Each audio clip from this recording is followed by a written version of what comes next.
Welcome to Wealth Coffee Chats, folks, for your daily live updates. Get the most out of today's episode by participating in the chat. Make sure you ask some questions, be part of the conversation, have a bit of fun, grab a coffee or a tea, take some notes, and get ready to start your day, folks. Quick few housekeeping rules, though. No spamming, no advertising or self-promotion in the chat. That's not on. Be kind and respectful to everyone when participating. And most of all, have a good time. Real estate investing can be your biggest asset. It also can be your most expensive asset when it comes to getting it right or getting it wrong, folks. It can be time-consuming, stressful, and that's why here at Positive, we have what's called a 6-star team, a full-service team that provides integrated wealth and property investing solutions and services simply designed to help you progress towards your goal of passive income through your property portfolio, folks. Make sure you check out our other podcasts on the Positive Mentor Network. Not only is there Wealth Coffee Chats, there's the Urban Property Investor. Drops every Wednesday with straight talking investing strategies and lessons with Sam Saggers. Property Investor Tales. This is where our clients, you guys, share real life stories from property investing, hosted by some of our advisors and strategists. And that's done every fortnight, dropping every Monday. Wealth, Wine and Wisdom, folks, that debriefs the week that was in the world of finance and property, hosted by yours truly, Jason Witten and Andy Fenton on Fridays. Hey, good morning, folks.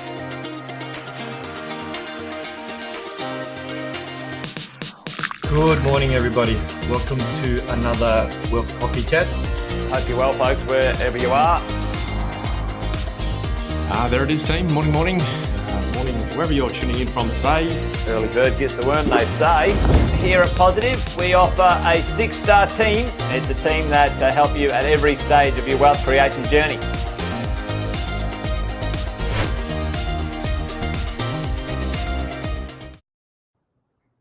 And welcome to Wealth Coffee Chats, everyone. Happy Monday to all those who have it as a public holiday today in Queensland and New South Wales. And to those who are heading to work today, thank you for tuning in and allowing us to be on your ears on your way to work. Well, welcome to Wealth Coffee Chat, everyone. My name is Fadi and I am a coach here at Positive Real Estate. And I hope that you guys have been enjoying the rotation, the new format of Wealth Coffee Chat, getting a different department and a different team get to present to you on each and every single day, to get insights from different teams, from different ideas, and also to hear different stories. And that's exactly what we're going to be talking about today, and that is different stories. I wanted to take the opportunity today and share some lessons from clients' stories. And really the purpose behind this is to allow people to see that there is no straightforward, easy path, something that you can just Google or read in a book and apply it to yourself. Because the reality is every single person is going to have a different set of circumstances. Every single person is going to start from a different starting point. And the purpose of this Wealth Coffee Chat and the opportunity that I wanted to take was to share possibly 3 stories, and then we'll see how we go with time, perhaps even a bonus story as well there. And so let's go ahead and rip into it. Before we do that, I see there's a few people in the chat here as well. Let me know where you're tuning in from. Do you have a public holiday today, or are you on your way to work at the moment? So let me know in the chat, where are you tuning in from? For those who have joined us a little bit late, welcome to Wealth Coffee Chat. My name is Fadi and I'm here as part of the coaching team at Positive Real Estate. And what we're going to be talking about today is, morning Caroline, what we're going to be talking about today is client stories and journeys, and just to share the fact that they can all look a little bit different. And so let's go ahead and get started. I have changed their names for privacy reasons, but if you're interested in learning a little bit more about these clients, feel free to reach out and I'll be more than happy to discuss exactly what we've done with them, which I'm sure you would be already doing with your coach. So the first client story / journey that I want to share is, we're going to call her client Anna. Anna had 2 regional investment properties and she was renting in far north Queensland because she was working as a nurse up there. And coming to us, she really needed some help with clarity on how to move forward. Quite frankly, those 2 regional investment properties were purchased using a buyer's agent. And when I'd done a little bit of research as far as where they were, they were about 500 kilometers away from main city Brisbane. Doing a little bit more research, it was built around a mining site, a coal mining site to be exact. And from my perspective, I have no idea why they've put it there. There's no infrastructure, there's no employment opportunity in terms of diversity, and there's most certainly not a great a population or employment opportunities there as well. And so the biggest thing that we've worked around is how do you actually take the next steps? Having two investment properties now in regional areas. And the plan that we've had for this particular client was to be able to refinance the entire portfolio, to be able to extract equity from those two investment properties and put her in a major capital city. And that was a house in Brisbane. It was a house and land in Brisbane, and it is currently under construction. What I want to share is during the time that this property has been under construction for, which has been about 6 months so far, it's coming up to completion very soon. She has seen more growth during the construction period than she has in the years of holding those regional investment properties.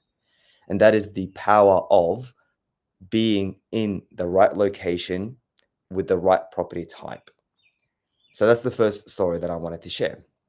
The second story and the lesson that I wanted to share today is of a client by the name of, we're going to call him Harry today.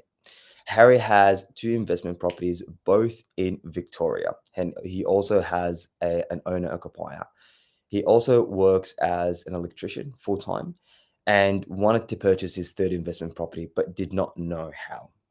Similar thing to what we've done with Anna, we've restructured the entire portfolio, refinanced to be able to extract equity out of one of the investment properties, and we're able to purchase another house and land again in Brisbane. And so that is, again, coming up to near completion. But what we've done is we had an opportunity with Harry to go for the fourth investment opportunity. But that was dependent on Harry picking up over time. And this is where we've had many conversations with Harry and his wife as well, as far as what was most important to them. Did they want to double, triple, and quadruple down and go for the investment property now, work hard while they were young and go for that investment property? Or did you want to take it a little bit easier and not go for that investment property right now? Their decision was, while they were young, they wanted to work hard and they wanted to go for their fourth investment property. Now, obviously, going for the fourth one, things get a little bit harder, things get a little bit trickier. So we needed to do, obviously, a little bit of restructuring again, but that was dependent on Harry picking up a little bit of overtime, consistent overtime, and doing so for 6 months to be able to have the higher income to be able to service the loan for the fourth investment property. And 6 months in the making, 6 months of working on that fourth property, we're able to actually finally get the loans over the line, get the equity out of the owner-occupier, and have the serviceability to be able to go for the fourth property. And Harry, with the expectations of joining us to go for the third investment property, he was able to go for that right off the bat, but then also go for the fourth one right after. The third story that I want to share today is by a client by the name of Emma. Now, with Emma, this is actually something that is ongoing at the moment, and we're navigating as I'm sharing this story. But the reason why I wanted to share it is just to show that it's not always a straightforward story, and there's always things that we need to do in order to put ourselves in a better position to be able to access the next loan and the next property. Now, Emma had a challenge in the sense of she took out a loan to help a family friend out who paid that loan back, or is currently paying that loan back to Emma, but Emma is the one who has that loan under her name. And so what that has created is there were a few missed payments in the process due to the family member that was helped, and that has given her a bad credit score, unfortunately. So one of the things that we've done was we needed to, again, they've had an owner-occupier with her husband and her son, and she wanted to be able to put herself in a position where she has an opportunity to be able to invest in an investment property. And so we could go and refinance the owner-occupier and extract the equity from that property. But the reality was her husband was in a new role and we needed to wait for the 6-month mark. So the two challenges that we had, we needed to wait 6 months, but then the second one was around the credit score. So the first things that we've done, working with obviously the mortgage broker and the finance team here at Positive, we started working towards closing down bad debt or paying back bad debt. She was saving for a deposit at the time, and because she had an interest in going for an investment property. But the reality was she was in a position where we needed to close down the credit cards to be able to improve her credit score. We needed to make sure that her husband had stability in the role and tick over the 6-month period. And we needed to not miss any more payments in order for her to be able to improve that credit score and then apply for the loan.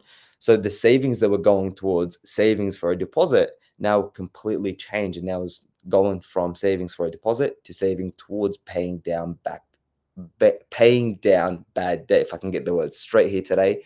And what that allowed Emma, and this is actually something that is ongoing, it allowed her to completely close down the credit card, pay back all of the bad debt. Her husband has now ticked over 6 months, and now her deposit funds actually coming from the equity of her property, and her savings now are going towards saving her a savings towards a buffer when she actually does go through that property. And so the reason why I wanted to share this story is because it wasn't as straightforward as saving for a deposit and going for a property. It was just about managing the situation, reducing this bad score debt or the bad credit score, channeling the funds towards the correct funnel, and then allowing the equity to fund the next purchase rather than doing it through savings.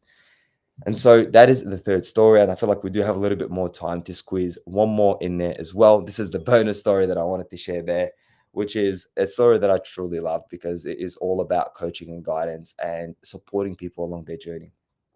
This story is of a client by the name of, we're going to call her Olivia. Olivia lives in New South Wales with her husband and son, and they live in a PPR.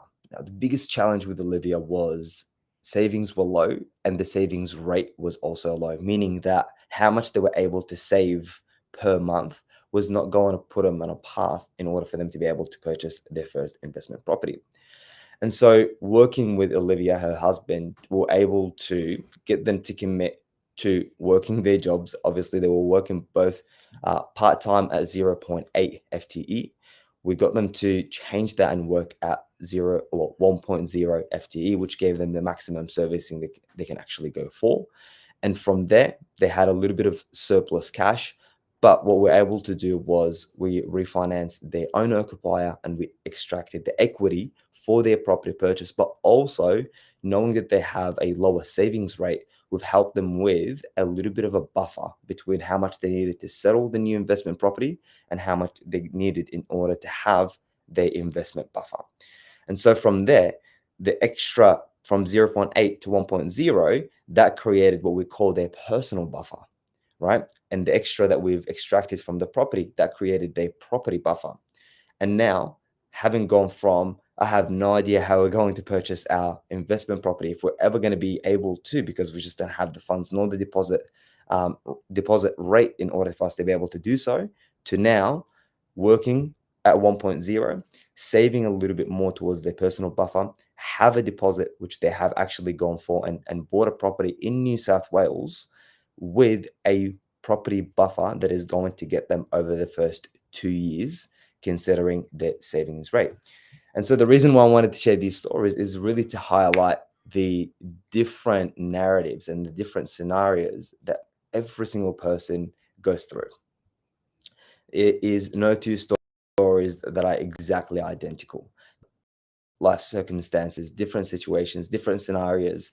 And it's all about aligning yourself with the right team that is going to help you navigate your particular situation to get you the outcome. That is really what it comes down to. And so if you're here today, I do encourage you to connect with your coach to see what options you have. And I do want to close on this. For those who actually see success in this path, in their property journey, they lean towards the challenge, right? And that's really important. I do want to pause here. They lean towards the challenge, because if it was as easy as hey, Mr. Bank, can I have a loan? And then the property magically appears and you put a deposit down and that's it. Everyone would do it. But the reality is there's always challenges that we need to navigate in order to be able to see ourselves on the other side of the peak of the mountain, right? What I do encourage you is, if this is something that is important to you, to lean towards the challenge, to see what you can do. What are your opportunities? How can you? And it's showing up from the attitude of, well, this is where I am. How can I? Rather than, oh, this is a bit of a challenge. I don't know if I can, right? And so I hope those stories have shared a little bit of what we work with on a daily basis here at Positive Real Estate. And I hope this can be an opportunity for you to reach out to your coach, to explore the conversation, to see what you can do, and hopefully we'll be on the path on navigating that. And so with that being said, that is it for Wealth Coffee Chat today. Thank you for tuning in with me. If you have a few final thoughts, put it in chat now. Otherwise, enjoy the rest of your Monday. And I look forward to those who are going to be connecting with their coaches. And until next. Thanks for watching another episode of Wealth Coffee Chat, folks. Make sure you like, subscribe, and turn on your notifications so you never miss a thing when we go live. Improve your portfolio and investing game, folks, with Wealth Coffee Chats live every morning at 8:10 each weekday. Make sure you join us. Previous episodes are also available wherever you get your podcasts, folks, as well as our other podcasts from the 6-Star team here at positivementor.com.au.